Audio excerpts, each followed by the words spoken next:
እዴ ኧረ በስመ አብ በሉ። በስመ አብ ብለንም አልተቋቋምንም። በስመ አብ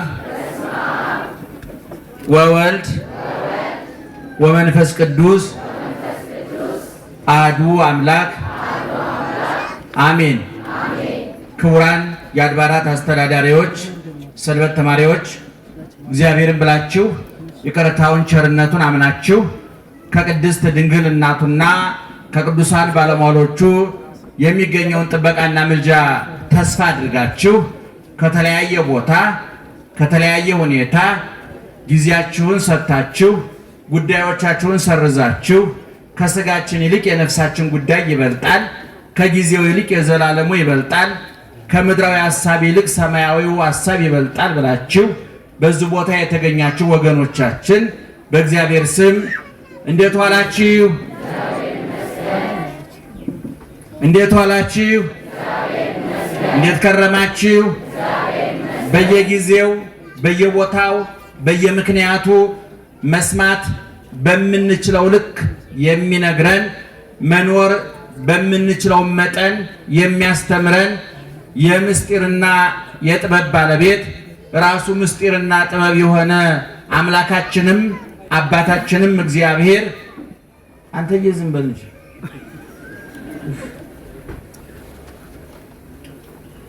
ክብርና ምስጋና ይግባው። ክብርና ምስጋና ይግባው።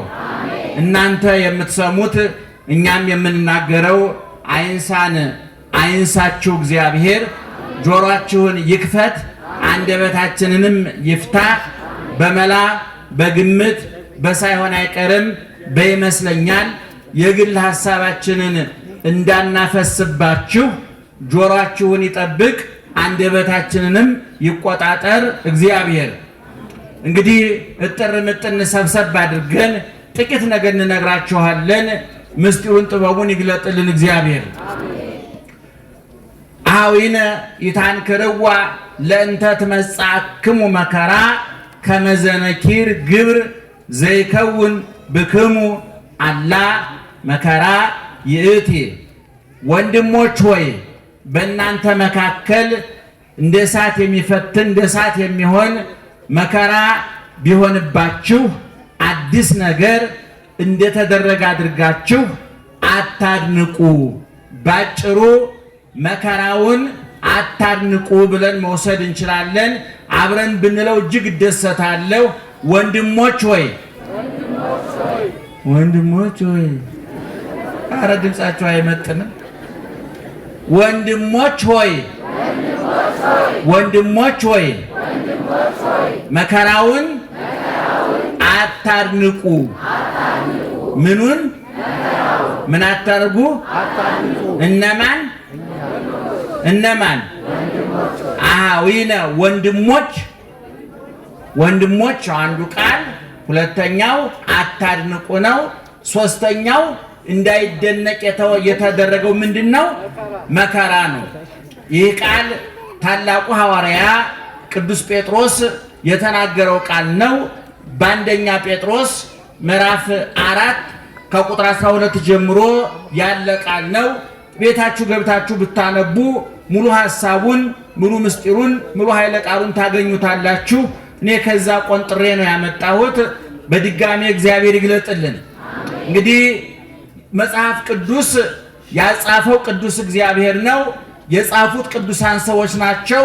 ስለዚህ ያጻፈው እግዚአብሔር ቅዱስ ስለሆነ የጻፉትም ሰዎች ቅዱሳን ስለሆኑ ቃሉ ደግሞ ምን ይባላል? ቅዱስ ይባላል። መጽሐፍ ቅዱስን ስናጠና አንድ የሃይማኖት መጽሐፍ ሲጠና መጽሐፉን የጻፈው ሰው ሕይወት አብሮ ይጠናል። ታላቁ ሊቅ ዮሐንስ አፈወርቅ ይደልዎ ለዘያነብብ ቅድመ ይስክር ስሞ ለበዓለ መጽሐፍ ወምዝ ያንብብ ወይማር መኑ ውእቱ ዘአስተናበራ። ታላቁ ሊቅ ዮሐንስ አፈወርቅ አንድ ሃይማኖታዊ መጽሐፍ የሚያነብ ሰው የመጽሐፉን ባለቤት ስም፣ ታሪክ ማጥናት አለበት፣ ሊያጠና ይገባዋል ይላል። የሮሜን መልእክት ስናጠና ጸሐፊው ቅዱስ ጳውሎስን እናጠናለን። የተክለ ሃይማኖትን ገድል ስናጠና ተክለ ሃይማኖት ራሳቸው እናጠናለን። ምክንያቱም ቅዱሳን የሚጠና ሕይወት የሚነበብ ሕይወት የተወነረ ሕይወት አላቸው። ብዙ ጊዜ እንደተናገርነው እንደምንናገረውም ኦርቶዶክሳውያን የተዋህዶ ቅዱሳንና ጻድቃን ሰማዕታት ሊቃውንት ክርስትናን ሰሙት፣ አመኑት፣ ኖሩት፣ የኖሩትን ጻፉት። ያመኑትን አወቁት፣ ያወቁትን ኖሩት፣ የኖሩትን ጻፉት። ስለዚህ ክርስትና የነፍሳቸው ጭማቂ፣ የሕይወታቸው ፍልቃቂ፣ የታሪካቸው አንዱ አካል ነው። ልባቸው ያሰበውን አንደበታቸው ይናገረዋል።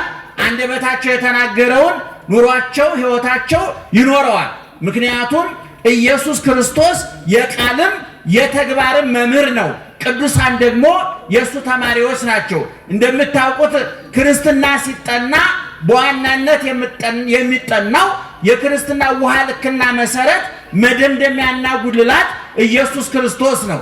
የኢየሱስ ክርስቶስ የሕይወት ታሪክ እንዲያው በሰውኛው እንዲያው መቃብሩ ላይ አንድ የሞተ ሰው ታሪክ ሲቀበር የገሌ ሕይወት ታሪክ ያቶ ገሌ የወይዘሮ ገሌ የዶክተር የፕሮፌሰር ወይም ያቡነ ገሌ ታሪክ ተብሎ እንደሚነበበው ቀራኒ ጎልጎታ መቃብር ላይ የኢየሱስ ክርስቶስ የሕይወት ታሪኩ ይነበብ።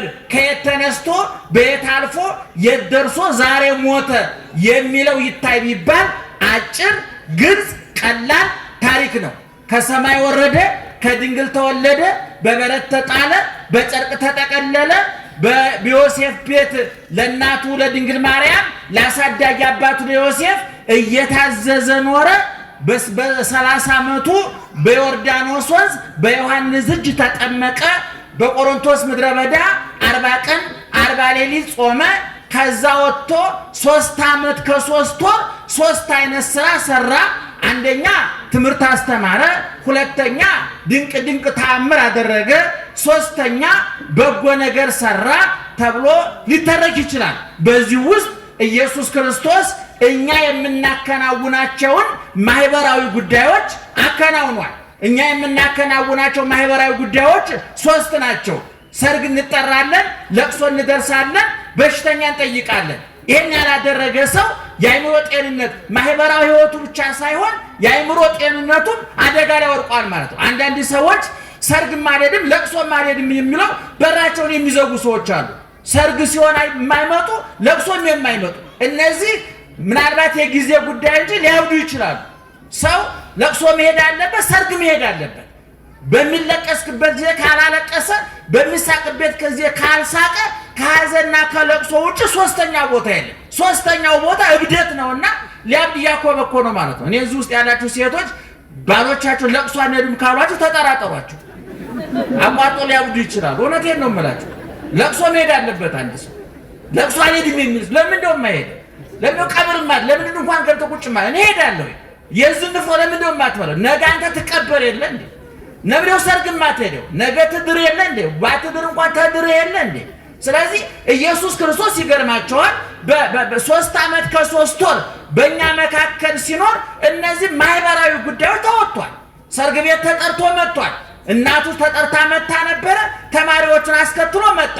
የመጣው ውሃውን ወይን ለማድረግ አይደለም። እንደ ማንኛውም ሰው ሰርግ ተጠርቶ ጥሪውን አክብሮ ነው የመጣው።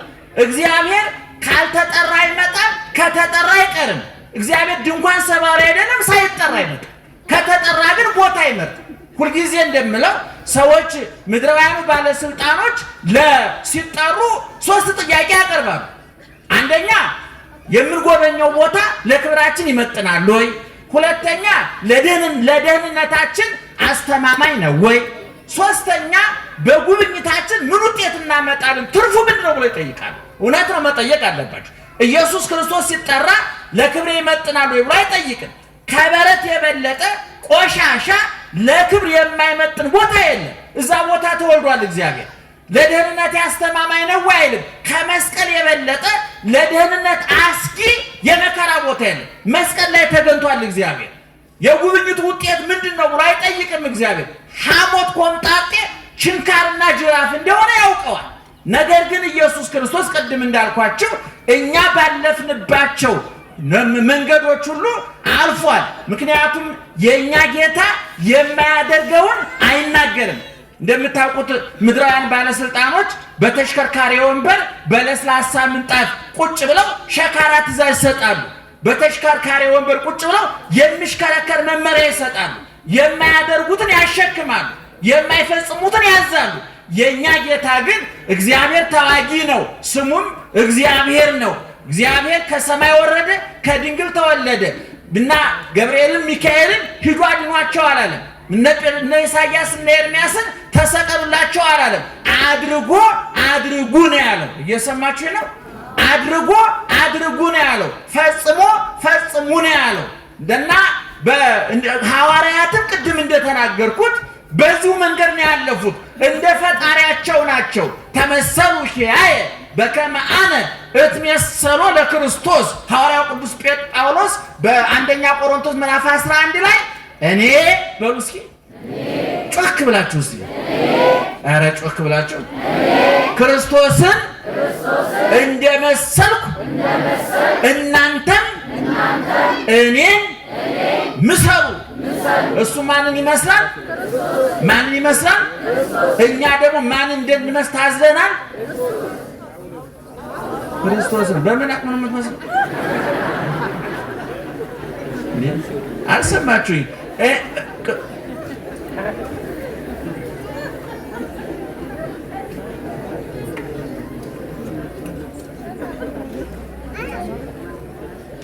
ይቅርታ፣ የመረጃ ክፍተት እንዳይፈጠር ነጠላ ላይ የሆነ ነገር ለጥፎ እያስለቀኩኝ ነው። ዓለም ላይ ትልቁ ጦርነት የመረጃ ክፍተት ነው ይባላል እና ምንም እየተከናወነ አይደለም ማለት ነው። የማታዩ ሰዎች ደህና ዋላችሁ? ነቅታችሁ ስሙን። እኔ ማንን እመስላለሁ አለ ቅዱስ ጳውሎስ። እሺ እናንተ ደግሞ ማንን ምሰሉ አለ? ማንን? ቅዱስ ጳውሎስን። አሁን እኔም ሰባኪ ነኝ ለስሙ አይደለ? እኔን ምሰሉ ብዬ አልናገርም። ስካሩ ቢሆንስ፣ ተደባደቡ ቢሆንስ፣ አመንዝሩ ቢሆንስ፣ ዋሹ ቅጠፉ ቢሆንስ፣ ቅዱሳን አባቶቻችን ግን የደረሱበትን ደረጃ ስለሚያውቁት አፋቸውን ሞልተው ማንን ምሰሉ ይላሉ? እኔን ምሰሉ ይላሉ። እና ቅድም እንደተናገሩት ኢየሱስ ክርስቶስ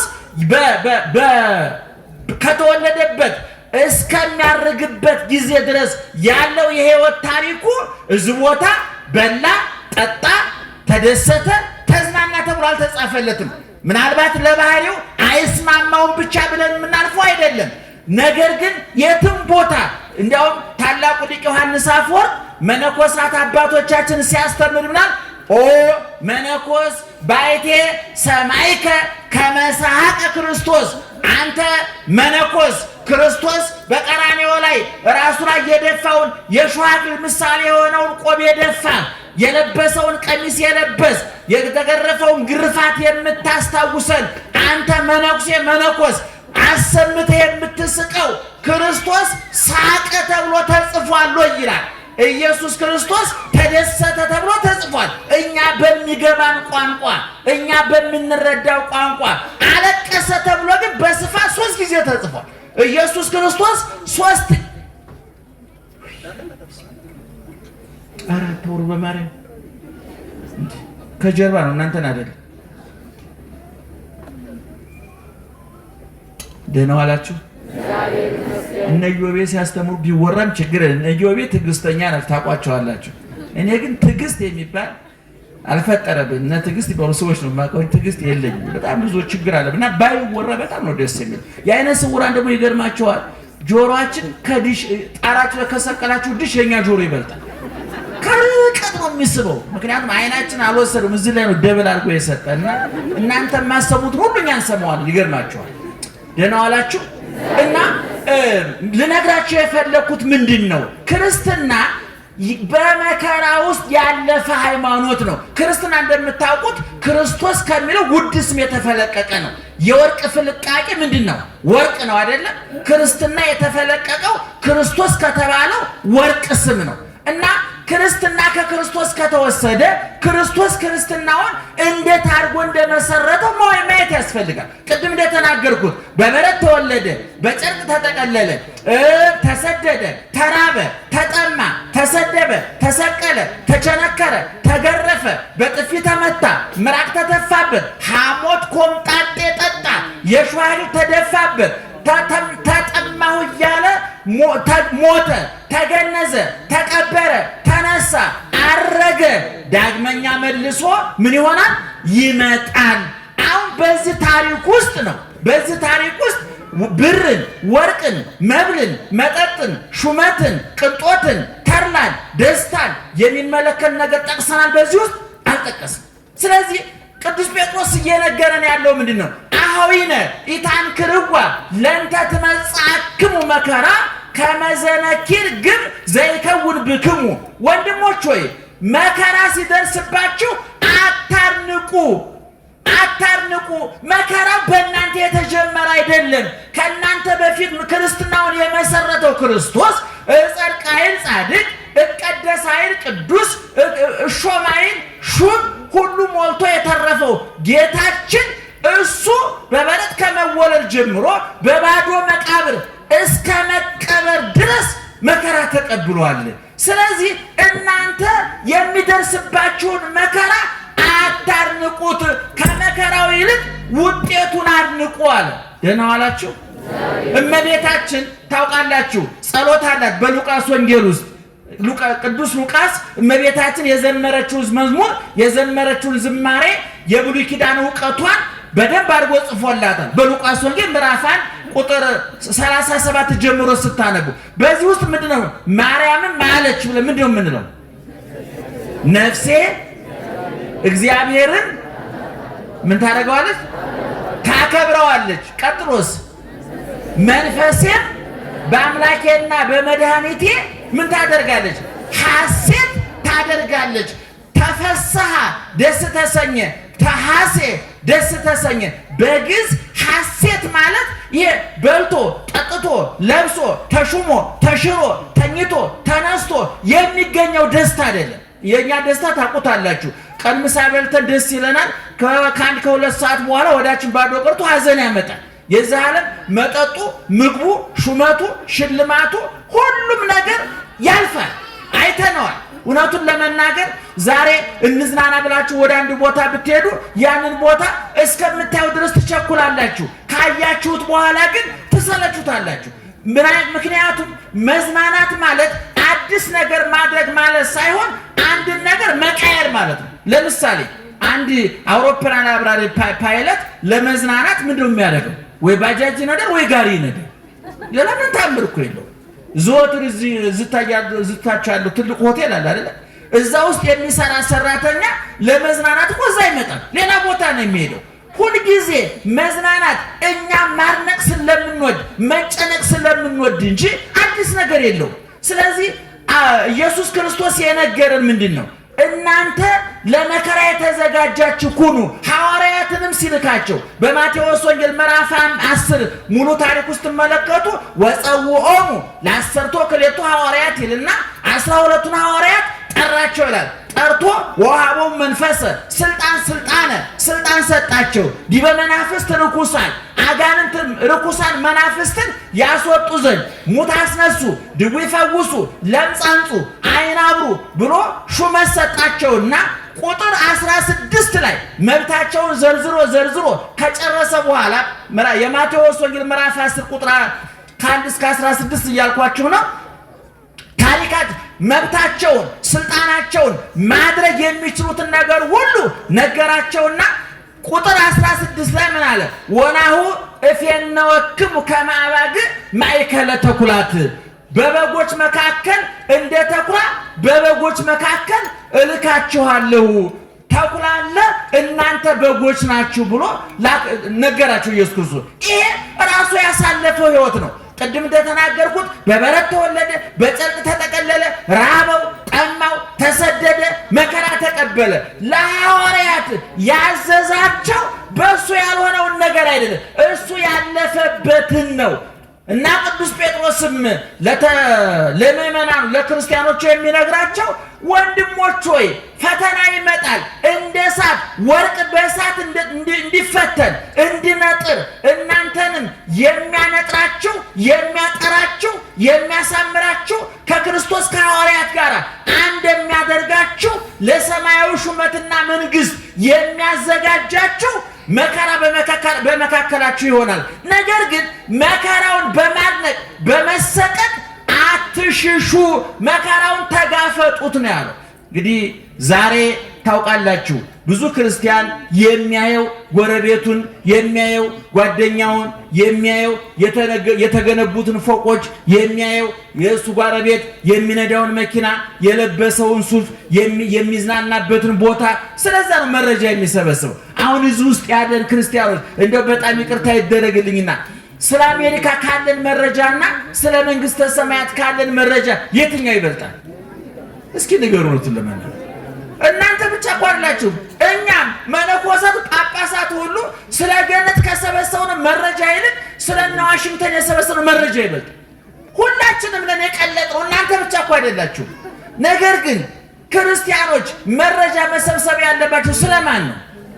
ስለ መንግስተ ሰማያት ነበረ።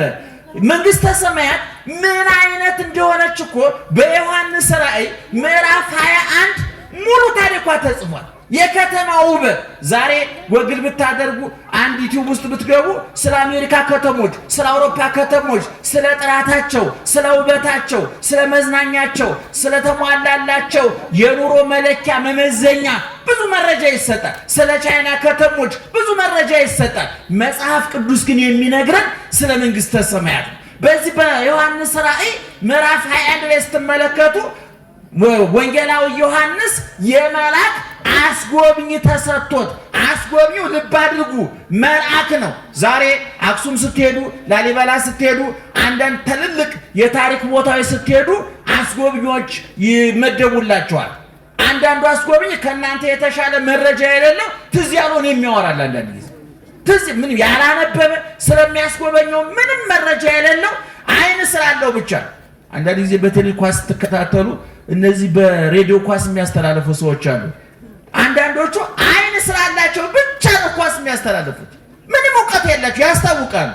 መቼም እገሌ ኳስ ይዞ ወደዛ እየሄደ ብሎ ለመናገር አይን እንጂ እውቀት አይጠይቅም ማለት ነው። እና አሁን አያችሁ ዮሐንስን እያስጎበኘው ያለው አስጎብኝ ተብሎ እግዚአብሔር የመደበለት ለዮሐንስ ምንድነው መልአክ ነው የመደበለት። እና ዮሐንስ መንግስተ ሰማያትን እየዞራየ ጣዕመ መንግስተ ሰማያትን፣ ተድላ መንግስተ ሰማያትን፣ የመንግስተ ሰማያትን ጣዕሟን፣ ደስታዋን እየዞረ ጎበኘ።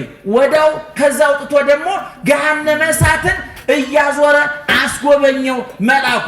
ከዛ በኋላ ዮሐንስ ወደ መሬት ተመልሶ ወደኛ ተመልሶ ስለ መንግስተ ሰማያት ውበት መረጃ አስቀመጠልን። ይህች መንግስት ምን አይነት ቤት ናት? 12 በር አላት ይላል። ስንት በር አላት? ጮክ ብላችሁ ንገሩኝ። 12 በር አላት። በሩ 12 መሆኑ ብቻ አይግረማችሁ። 12 ሁሉ በር ከምን የተሰራ መሰላችሁ? ከአልማዝ ከዕንቁ የተሰራ። ዛሬ አልማዝና ዕንቁ እዚህ ውስጥ እርግጠኛ ነኝ ያለው ሰው የለም። እውነቱን ለመናገር እንደ ትልልቆቹ ሰዎችም እንደው አርቲፊሻል ነው ያገኙት። መደበኛው አልማዝ መደበኛው ዕንቁ እንዲህ በቀላሉ አይገኝም። መንግስተ ሰማያት ግን በሮቿ የተሰሩት ከምንድን ነው ይላል? ከዕንቁ ከአልማዝ የተሰራ። እንደገና የከተማይቱ ይሄ ወለሉ ማነው አስፋልቱ ዙሪያውን አደባባዩ የምታዩት ከንጹህ ወርቅ የአስፋልቱ የምትረግጡት እኮ ነው ምዕመናን። አስፋልት መኪና የሚነዳበት ማለት እኮ ነው። ንጹህ ወርቅ ነው ያ የመንግስተ ሰማያት ወለሏ፣ አስፋልቷ፣ አደባባይዋ ከንጹህ ወርቅ የተሰራ ነው።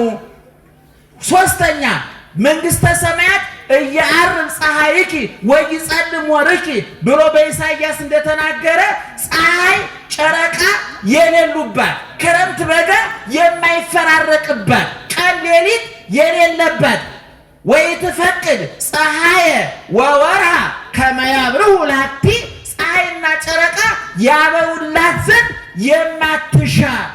እንዴት ደስ ይላል ምዕመናን። ዛሬ የኤሌክትሪክ ዋጋ ምን ያህል እንደሆነ ታውቃላችሁ? ለዛውም ሲመጣ እኮ ነው አይደል? ለዛውም ቢመጣም ችግር ነው። ዋጋው ብዙ ስለሆነ ቢቀርም መከራው ጨለማ ስለሆነ ሁለቱም አደጋ ነው።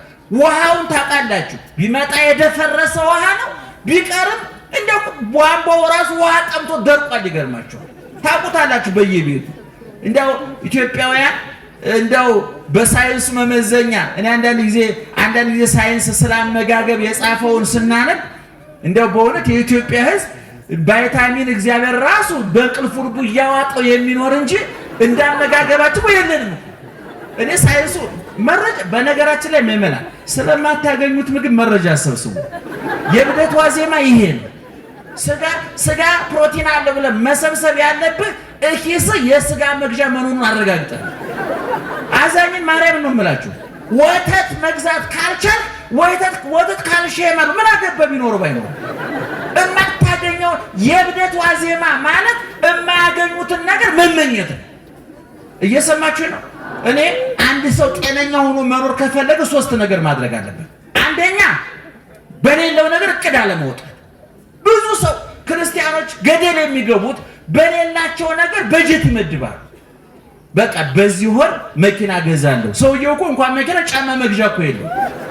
ይሄ ሰውዬ በእርግጠኝነት በዚህ ወር በመኪና ሊገጭ ይችላል። እሱ በጀት አያስፈልገውም። ሰው በሌለው ነገር እቅድ አይወጣም። ሀገሮች እኮ ለምሳሌ አሜሪካ የምትበጅተው በጀትና የኛ ሀገር የምትበጅተው በጀት አንድ ነው እንዴ? ምናልባት አሜሪካ ለአንድ ፕሮጀክት የመደበችው በጀት ለኛ መንግስት የዓመት በጀት ሊሆን ይችላል። አይ ማን ከማን ያንሳል ብሎ እንደ አሜሪካ በጅታለው ካለ ምን ሊፈጠር እንደሚችል እግዚአብሔርም እኛ መንግስትም ነው። ስለዚህ ሁሉ ጊዜ እየሰማችሁ ነው። የጤነኝነት የሰላማዊ ኑሮ አንዱ መለኪያ በሌለ ነገር እቅድ አለመውጣት። በሌላችሁ ነገር እቅድ አታውጡ። ስለሌላችሁ ነገር መረጃ አትሰብስቡ። እኔ ለምሳሌ አይነ ስውር ነኝ። ስዕል ለመሳል ምን ያስፈልጋል ብዬ ጠይቄያለሁ። ምን ያደርግልኝ? ለምን ነው የምጠይቀው? ምን ይሰራል? ስራ ለማንሰራው ነገር ምን ያደርግልኛል? ሹፌር ብሆን አንድ ቀን ብዬ ተመኝቻለሁ። ለምን ደው ሆኖ አይነ ሳይኖር ደግሞ ሆኖ በሌላችሁ ነገር እቅድ አይወጣም። እየሰማችሁ ነው? በደንብ ስሙኝ። በትዳር ውስጥ ያላችሁ ባልና ሚስቶች ማታ ቁጭ ብላችሁ ስትወያዩ በደሞዛችሁ ልክ ነው እቅድ የሚወጣው። ብዙ ሰው ከአቅሙ በላይ እያቀደ ነው ከአቅሙ በታች እየኖረ ያለ እና አንዱ ከአቅም በላይ እቅድ አለማውጣት። ሁለተኛስ በማትለውጡት ነገር ጊዜ ማጥፋት። ብዙዎቻችን በማንለውጠው ነገር ጊዜ ማጥፋት እንወዳለን። በቃ አንድ ችግር ከደረሰባችሁ ያ ችግር ከናንተ በፊትም ነበረ፣ በእናንተ ጊዜም አለ፣ ከናንተ በኋላም አለ። ለምሳሌ አግብታችሁ ልጅ እምቢ ቢላችሁ ይሄ ተአምር ነገር ነው፣ አዲስ ነገር ነው። እናንተ የመጀመሪያ ናችሁ፣ እናንተ የመጨረሻ ናችሁ። ለዛ ውስጥ ላይ መንግስት ልጅ መውለድ የመንግስተ ሰማያት የይለፍ ወረቀት ነው እንዴ? ባይወለድስ? ድንግል ማርያም አንድ ወልዳ እኮ ሔዋን 60 ነው የወለደችው። 60 ሁሉ የት እንደገቡ እሷና አዳም ናቸው የሚያውቁ። ምንም መረጃ የለንም። ባክ ነው የቀሩ። ድንግል ማርያም አንድ ወልዳ እነ ኤልሳቤጥ ዮሐንስ አንድ ወልዳ ኧረ ሳይወልዱም ተባርከዋል። መውለድ እኮ ይሄ ከመላእክት ጋር የምንመሳሰልበት እኮ ከእንስሳት ጋር የምንመሳሰል። አንተ 4 ልጅ ካለ የሆነች ላም እኮ 4 ጥጃ አላት። ምንም አንተ 4 የሆነች በግ 4 ልጅ ወልዳል። ምንም ተአምር የለውም። አንተ ጻድቅ ስለሆንክ አይደለም የወለድከው፣ ቅዱስ ስለሆንክ አይደለም የወለድከው። የሰው ዘር መቀጠል ስላለበት እግዚአብሔር ስለፈቀደ ነው። ስለዚህ እኔ አግብታችሁ ልጅ እምቢ ቢላችሁ ልጅ እምቢ አማራጭ የለም ወይ? እየሰማችሁ ነው? አማራጭ የለም አለ አማራጭ። ስለዚህ እንደው ልጅ ቢኖረኝ አንድ እህት አሁን በህይወት የለችም፣ ነፍሷን ይማር፣ ከአብርሃም ከይስሐቅ ጋር ያሳርፍልን። እንዲሁ ልጅ አልነበራትም እና መኪና ውስጥ አለች። አንዳንድ ጊዜ መኪና እየነዳው እንዲህ ከኋላ ዞር በይና መኪናሽ እኮ ካርሴት የለውም፣ የህፃናት ከኋላ የሚታሰሩበት ወንበር አለ አይደል? መኪና አንድ ቀን የህፃናት ወንበር ሳይታሰርበት እያለ ያሳስበኛል አለ። ሰይጣን መረጃ የሚሰጣችሁ ሊያሳብዳችሁ ሲፈልግ። እየሰማችሁ ነው? ሰይጣን መረጃ ስለ አንድ ጉዳይ ሰይጣን ከጠየቃችሁ ሊሞላላችሁ ሳይሆን ይሄ ነገር ከሌለ ለምን ታንቃት ሞት ነው። እና አንድ ጊዜ አስታውሳለሁ አንዲት እህት እኔን ማረጋጋቷ ነውና ወይ እንደኮ አይኔ ቢጠፋ በህይወት መቀጠል አይመስለኝም። አሁን ለአንድ አይኔ ስውር እንደዚህ ይባላል። ይሄ እኮ ታንቀሙት እኮ አንዳንድ የኛ ሰው የምናጽናናበት ነገር አናውቀውም እኮ። ይገርማችሁ እንዴ አይን ባይኖረኝ እኮ እንዴት እኖራለሁ አይባልም። ባታይም ችግር የለም ነው የሚባለው ለማጽናናት አይደል? አንዳንድ አንዳንድ ጊዜ በማትለውጡት ነገር ጊዜያችሁን አታጥፉ። ደህና አደራችሁ፣ ደህና ዋላችሁ፣ እየሰማችሁ ነው። ክርስቲያን ጥሩ ክርስቲያን የሚባለው አንድ በሌለው ነገር እቅድ የማያወጣ፣ ሁለት በማይለውጠው ነገር ገንዘቡና ጊዜውን የማያጠፋ። ትልቁ ችግር በማትለውጡት ነገር ጊዜያችሁና ገንዘባችሁን ታጠፉና የምትለውጡት ነገር ያመልጣችኋል። እየሰማችሁ ነው። ለምሳሌ አንድ ሰው ልጅ እምቢ ቢለው አማራጭ ምንድነው? ሌላ ልጅ ማሳደግ ይቻላል፣ ሌላ በጎ ስራ መስራት ይቻላል። ሰይጣን ግን ሌላ ስራ እንዳይሰራ ምን ያደርገዋል? እዚህ ላይ ተቸክሎ እንዲቀር ያደርገዋል። ይህን እያኘከ ያላመጠ ተስፋ እንዲቆርጥ ያደርገዋል። ቅዱሳን አባቶቻችን ይህን አላደረጉ። ይጸልያሉ እንጂ አይሰለቹ እና በማይለውጡት ነገር ጊዜ አለማጠፍ። ሶስተኛው ካላችሁ ነገር ይልቅ የሌላችሁ ነገር እንደሚበልጥ አድርጎ ያሳያችኋል ሰይጣን። እየሰማችሁ ነው። ያላችሁን ነገር ያስረሳና የሌላችሁ ነገር ያስታውሳችኋል። ይሄ በጣም ትልቁ ማስረጃ አዳምና ሔዋን ናቸው። አዳምና ሔዋን የሚኖሩት በገነት ነበረ። ገነት አይብራራም፣ ዝም ብሎ ገነት ነው። ዛሬ እንኳን ለምለም ቦታ እንደው አበባ ያለበት ቦታ ንጹህ ቦታ ስናገኝ ምን ይመስላል የምንለው? ገነት ይመስላል። ለዚህ ነው አዳም ከገነት ከወጣ በኋላ እንባውን መቋቋም ያቃተው ገነትን በወሬና በመጽሐፍ ሳይሆን በኑሮ ስለሚያውቀው ነው። ይገርማል። ዋልቦቱ ለአዳም ካልህ ሊና ዘንበለ በካይላ አይላ ኃጢአቱ እግዚአብሔርን ያህል ጌታ ገነትን ያህል ቦታ አጥቼ ቀምሶት ስለሆነ የወጣው እንባውን ሊገታው አልቻለም፣ ልቡ ሊጽናናለት አልቻለም። እና አዳምና ሔዋን ገነት እየኖሩ እግዚአብሔር ጠዋት ማታ እየመጣ አዳም ደህና ዋል፣ ሔዋን እንዴት አመሸሽ እያለ እየጠየቃቸው ቅዱሳን መላእክት እንደ ቡና ጣጭ ጎረቤት ጠዋት ማታ እየጎበኟቸው ጭንቀት የሌለበት የአየር ብክለት የሌለበት መሰደድ መፈናቀል መራም መጠማት የሌለበት ሹመት ሽረት ሐዘን ደስታ ጥጋብ ረሃብ የማይፈራረቅበት እግዚአብሔር የነገሰበትን ከተማ በነገሰበት ገነት እየኖሩ ሰይጣን መጥቶ ምንድን ያላቸው? ይሄ ሁሉ ነገር ከንቱ። ዋናው ትልቁ ምስጢር ያለው እዚች ጸበለሱ ላይ ነው አለ። ያ ጸበለስ እኮ ምእመና ብትበሉት አያወፍር፣ ሌላ ምንም አያመጣ። ሰይጣን ግን በበለሷ ተንጠልጥሎ እነሱን ከዛ እንደሚያስወጣቸው ያውቀዋል። በኋላ ሰይጣን ከዛ በፊት ያንን በለስ እኮ ሔዋን አይተዋለች፣ አዳም አይቶታል። ግን አላጤኑትም፣ አላስተዋሉትም። እግዚአብሔር ጋር ስለነበሩ ያላቸው በስቶባቸው እያደነቁ ያንን ለማስተዋያ ጊዜ አልነበራቸውም። ሰይጣን መረጃውን ከሰጣቸው በኋላ ግን ሔዋን ቅጠሉ አምሮ ፍሬው ጣፍጦ ታያል። ከመሰናይ ፍሬው ለበሊ በቃ ውበት ጨምሮ ታያል። ሽታው ማረካል፣ መልኩ ማረካል። ጣዕሙ ሳትበላው አስጎመጃትና ያችን የማትበላ የበለስ ፍሬ በልተው እነሱም ከእግዚአብሔር ተገነጠሉ፣ እኛም እንገነጠሉ። ዛሬ እናንተ የደረሰባችሁ መከራ፣ ዓለሙ ላይ እየደረሰ ያለው መከራ፣ እኛም ላይ ያለው የደረሰው መከራ አዳምና ሔዋን ካላቸው ብዙ ነገር ይልቅ በሌላቸው ጥቂት ነገር ላይ በመንጠልጠል አቅልጠው ነው የነሱ ነው። ስለዚህ ምእመናን እነዚህ ያላችሁ ነገር ብዙ ነው። ተኝታችሁ ተነስታችኋል። አይናቸው ያያል፣ ጆሮአችሁ ይሰማል፣ ደማችሁ እየተሰራጨ ኩላሊታችሁ ጉበታችሁ እየሰራ ነው። መሽቶ እየነጋ ነው፣ እየተነፈስን ነው። ይሄ ተመስገን ብለን ይሄን እፎይ ብለን እንዳንተኛ ሰይጣን የመረጃ መዓት በማፍሰስ በጭንቅላታችን የኛን ትተን የሌላ ሰው እንድንመለከት በማድረግ ትዳራችን ያምሳል፣ ፖለቲካችን ያምሳል፣ ሃይማኖታችን ያምሳል፣ ቢሮአችንን ያምሳል፣ ሱቃችንን ያምሳል፣ ማህበራዊ ህይወታችንን ያመሰቃቅለዋል። ስለዚህ ሶስቱን ነገሮች ማጤን አለባችሁ። አንድ በሌላችሁ ነገር እቅድ አታውጡ። ሁለት በማትለውጡት ነገር ጊዜ ገንዘባችሁን አታጥፉ። ሶስት ካላችሁና ከሌላችሁ የቱ ይበልጣል? ንገሩኝ እስኪ። የቱ ይበልጣል?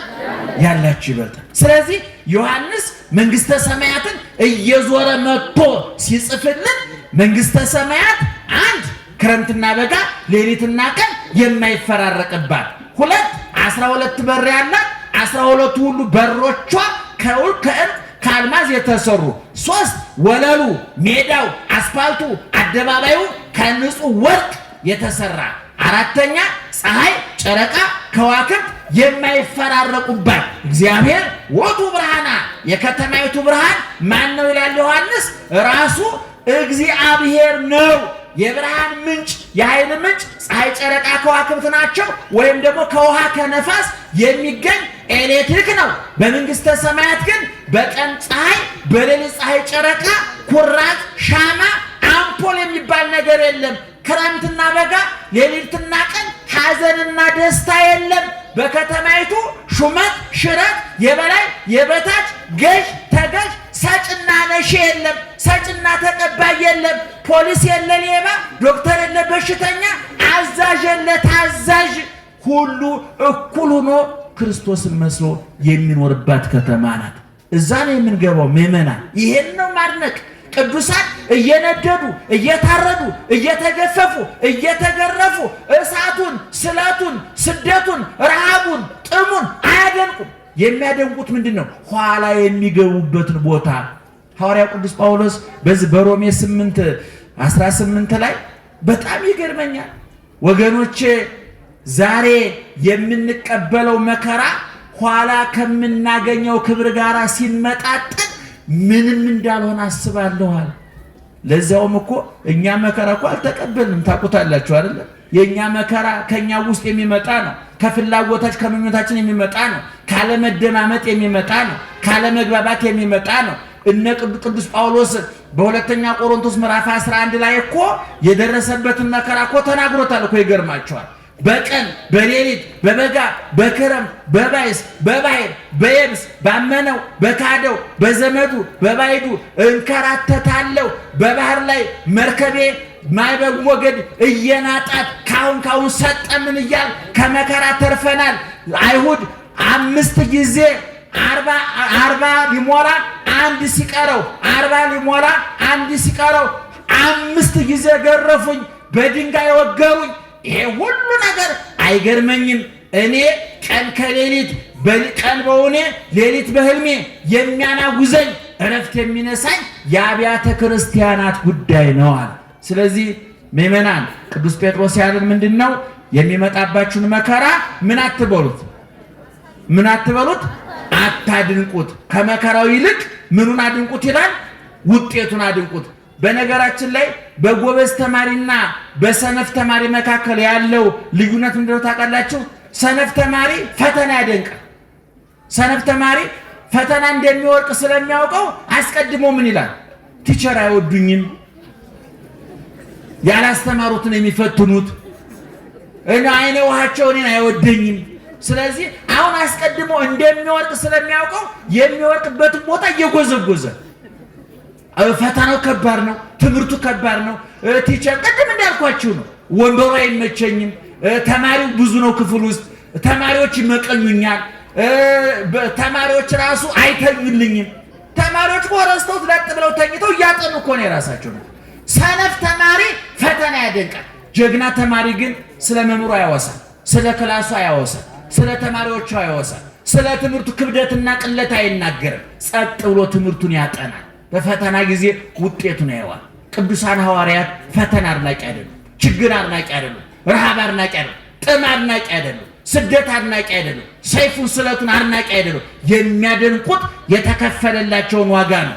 ቅዱስ ጊዮርጊስ በሰይፍ እየታረደ በእሳት እየነደደ እንደ እየተፈጨ እየተቆላ ያ ሁሉ የመከራ ዶፍ እየወረደበት እንዲህ አለ፣ እፎ እይሄሊ ከመ አምላኬ ተሰቅለ ዲበ ዕፀ መስቀል። እኔ እጸድቃለሁ ብዬ ነው፣ ገነት እገባለሁ ብዬ ነው፣ የዘላለም ሕይወት አገኛለሁ ብዬ ነው። ብታረድ እከብርበታለሁ፣ ብነድ እቀደስበታለሁ፣ ብገፈፍ ብገረፍ የብርሃን ልብስ እለብስበታለሁ። እኔ ብራብ ብጠማ የሕይወት እንጀራ የሕይወቷ እበላበታለሁ፣ እጠጣበታለሁ። እስር ቤት ብገባ መንግሥተ ሰማያት እገባበታለሁ። የኔ ጌታ ቀራንዮ ላይ ያን ሁሉ ዋጋ የከፈለው ምን አገኛለሁ ብሎ ነው? እሱን አላስብም ወይ? ክርስቲያን 2 ዓይን ሊኖረው ይገባል። ደህና ዋላችሁ? ስንት ዓይን? 2 ዓይን ሊኖረው ይገባል።